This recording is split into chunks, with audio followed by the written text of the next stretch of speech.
del Baco significa que eso es el dios del vino, también es el dios de la fiesta, y nuestro restaurante lleva su nombre. El local está decorado como una cueva donde han guardado antiguamente los vinos. También tenemos varias estatuas. Siempre todas las noches tenemos siempre velas encendidas por todas partes, cada mesita con su vela también.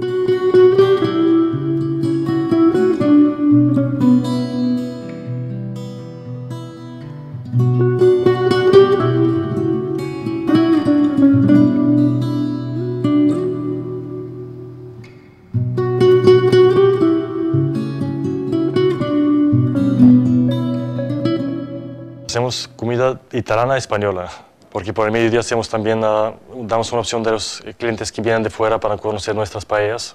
Hacemos paella valenciana, hacemos pizzas, pastas, carnes del norte, que carne muy buena del norte, pescado fresco. También tenemos varios tipos de entrantes, ensaladas. También tenemos una variedad de aguas del mundo, de todas partes del mundo. Unas aguas son más duras, otras son más suaves.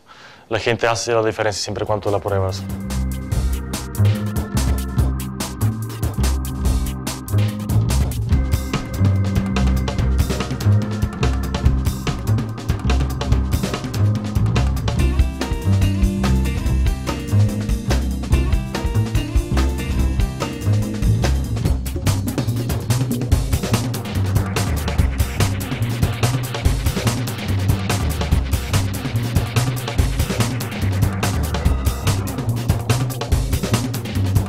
Tenemos una variedad de vinos, tal como Riojas, Ribera de Dueros, Priorat, valencianos.